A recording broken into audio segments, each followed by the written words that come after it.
There is something profoundly symbolic about the idea that life begins at 40. For many, this statement might sound like a cliché, a consolation for those watching their youth slip through their fingers. However, for Carl Jung, this idea holds a much deeper psychological and spiritual meaning. At 40, we stand at the threshold of a new phase of existence, a moment that demands integration, self-awareness, and above all, the courage to confront the totality of who we are. Jung believed that human life could be divided into two distinct halves. The first half is marked by the construction of the ego and the establishment of an identity in the world. It is the phase of adaptation. We seek security, success, recognition, and belonging. It's a period where the self is shaped by external expectations, the need to conform to social norms, and the desire to accumulate tangible achievements. But inevitably, a point comes when these achievements start to lose their luster. Professional success, material possessions, or the approval of others no longer suffice to fill the inner void. This is where Jung introduces the concept of individuation, the process of becoming who we truly are by integrating the conscious and unconscious parts of the psyche. This call to individuation often arises in the second half of life, when existential questions become unavoidable. And why does this process seem to begin, symbolically, at 40? For many cultures, this age represents a milestone of psychological maturity. It is a moment when many have already experienced the peak of youthful ambitions and faced some of life's inevitable pains, losses, failures, disillusionments. These experiences, however painful, are essential for breaking the rigidity of the ego and creating space for a deeper connection with the self.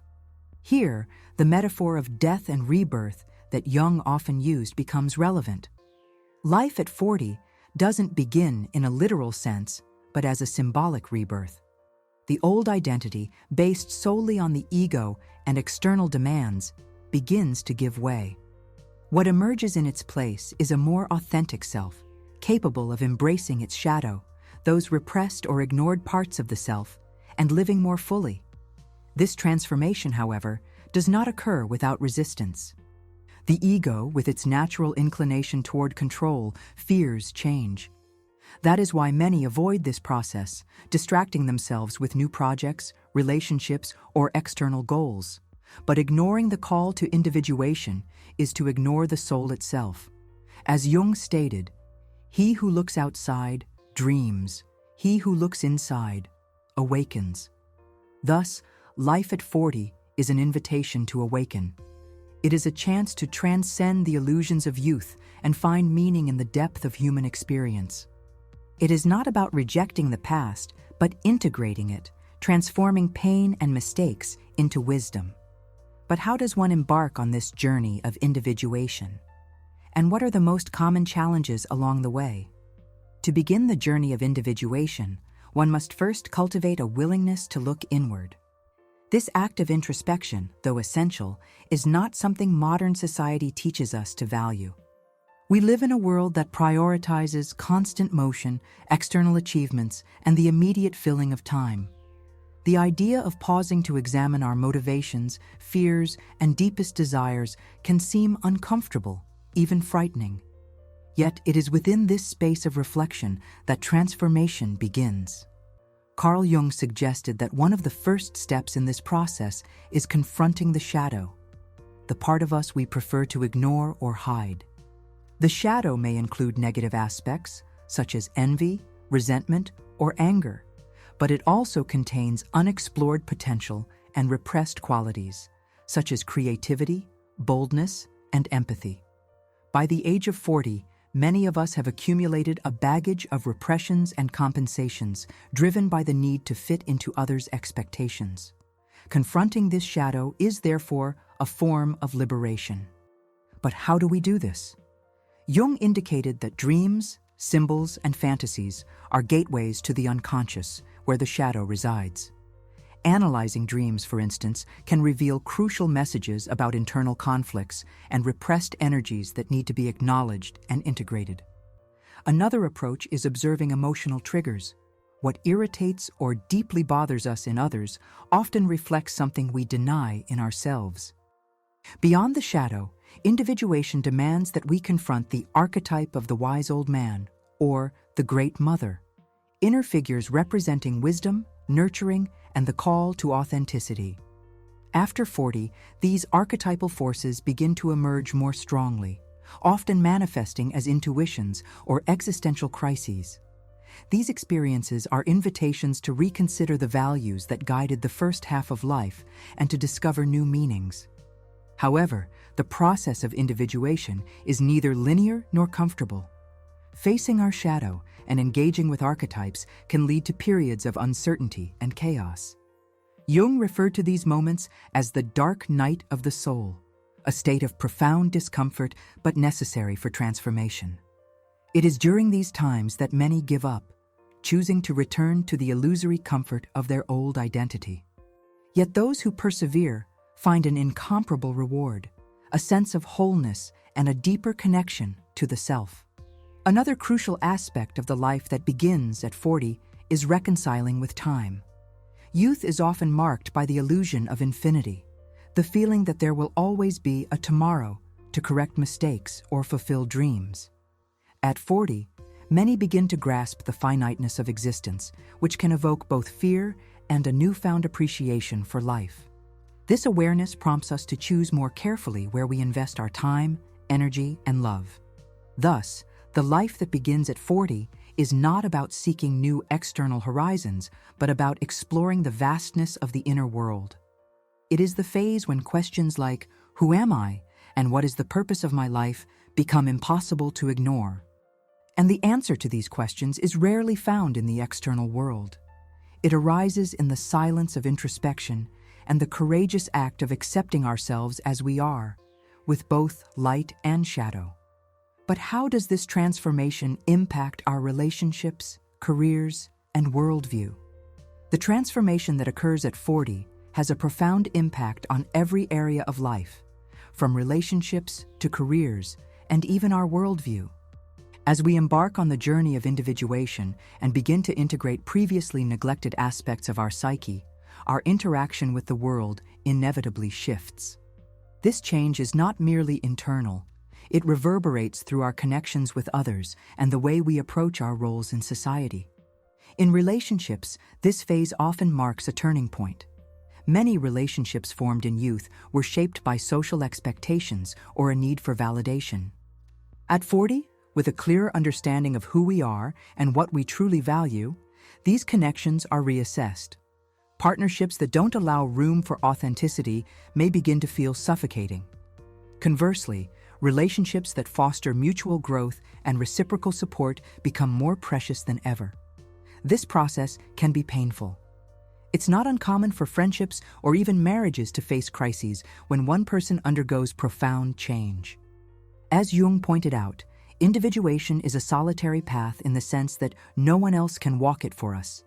Yet, the result is a deeper, more genuine form of connection, based on truth rather than the need to hide behind masks.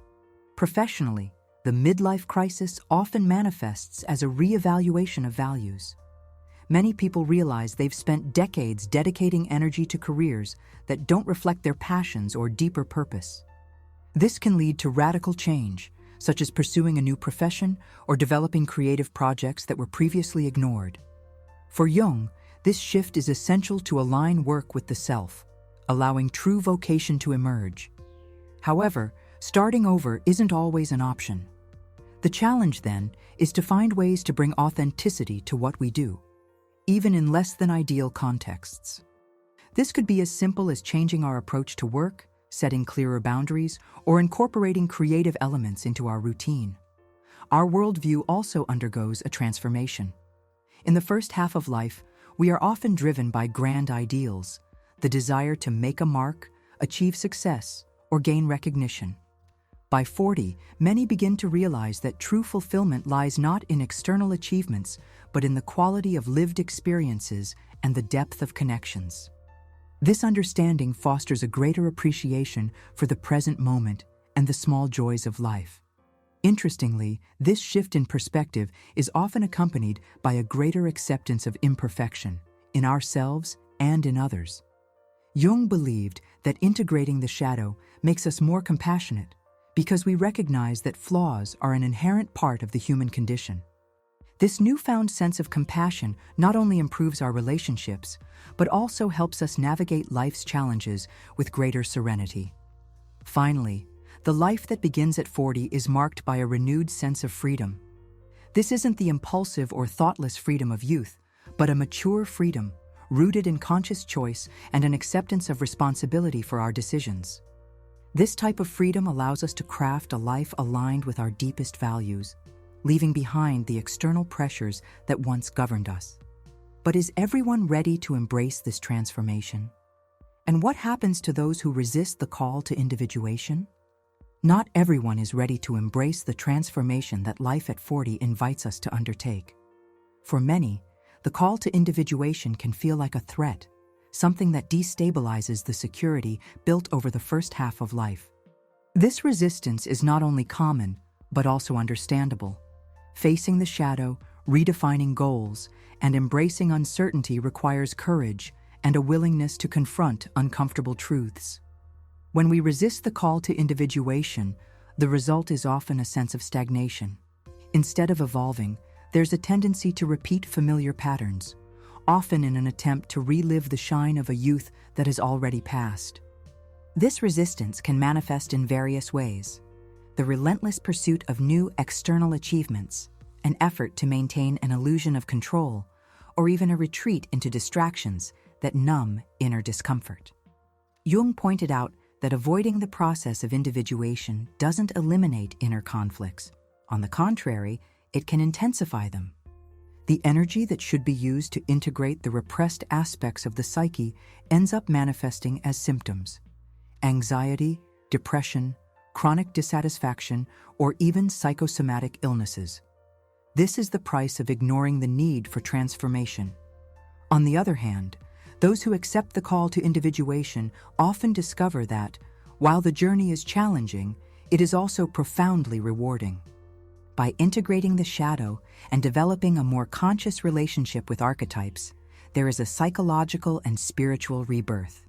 This process makes us more whole, allowing us to live in alignment with our authentic selves instead of being controlled by the masks we wear to please others. Another important point is that the impact of individuation isn't limited to the individual.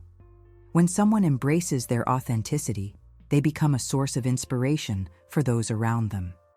Relationships deepen, not because of an illusion of perfection, but because of the honesty that emerges. There is a transformative power in vulnerability and the courage to be who we truly are. For those who fear the discomfort of transformation, Jung offered a powerful piece of advice. You don't become enlightened by imagining figures of light, but by making the darkness conscious. In other words, it is by facing our pain, doubts, and contradictions that we find true clarity. Individuation doesn't eliminate life's challenges, but it gives us the tools to face them with greater wisdom and balance. At 40, we begin to realize that happiness isn't about having, but about being. The true beginning of life lies in this shift in perspective, the transition from focusing on accumulation to focusing on understanding and experiencing. This journey, though unique to each person, is universal in its essence. At some point, everyone is invited to abandon superficiality and dive into the depths of the self. So how can we cultivate this new phase with purpose and authenticity, ensuring it becomes a true new beginning rather than just a temporary crisis? Cultivating this new phase of life with purpose and authenticity requires a conscious commitment to the process of transformation. At 40, life challenges us to embrace emotional and spiritual maturity, replacing youthful illusions with a genuine search for meaning. But how can we make this a practical reality rather than an abstract ideal? There are concrete paths to navigating this transition wisely. One of the most important steps is to redefine what success means. In youth, success is often associated with external achievements: status, wealth, appearance. By 40, many realize these metrics are unsustainable and often leave an emotional void. Redefining success as an internal experience, peace of mind, authentic connections, and personal growth allows us to live with greater purpose. This paradigm shift frees us from the pressure to meet external expectations and connects us to values that truly matter. A helpful practice here is reflecting on your personal legacy. Ask yourself, what do I want to leave behind? And how do I want to be remembered? These questions help focus on what is essential and align actions with a deeper purpose. Individuation, at its core, is a deep dive into self-knowledge. Tools like meditation, dream analysis, and psychotherapy are powerful allies in this process. Jung emphasized that exploring the unconscious is fundamental to integrating repressed aspects of the psyche and achieving wholeness. Regular introspection, through writing, contemplation, or therapeutic dialogue, is indispensable for navigating the second half of life. In addition, embracing curiosity about yourself can be transformative. Try new things, revisit forgotten passions, or explore areas of life that have always piqued your interest but were left aside. These explorations are not mere hobbies. They are doorways to discovering dormant aspects of the self. As we change internally, our relationships inevitably transform. Some connections may grow stronger, while others may dissolve. This is a natural and necessary process. At 40, we are ready to prioritize quality over quantity in our relationships. Seek people who inspire growth, offer mutual support, and value authenticity. Honest communication is crucial here. Sharing your feelings and internal changes with those who matter to you can strengthen bonds. Likewise, it's important to remain open to hearing and understanding the transformations others are experiencing. At 40, the awareness of life's finiteness becomes more real. Far from being a source of despair, this understanding can motivate us to live with greater presence and gratitude. Jung believed that accepting mortality was an essential step toward achieving wisdom. From this understanding, we are encouraged to value the present moment, recognize everyday blessings, and invest our time in experiences that truly matter. Practices like mindfulness and daily gratitude can help reinforce this sense of presence. Small moments, a meaningful conversation, a sunset, a moment of silence, gain new depth when we realize they are finite.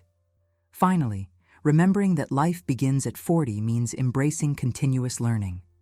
There is a powerful freedom in recognizing that we are never finished.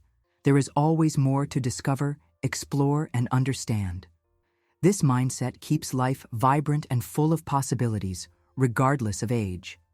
Life truly begins at 40 because at this point, we are invited to live with greater intention, wisdom, and authenticity. It's not the end of a cycle, but the start of a deeper journey where self-knowledge and integration lead us to a richer and more fulfilling existence. So, are you ready to embrace this new phase?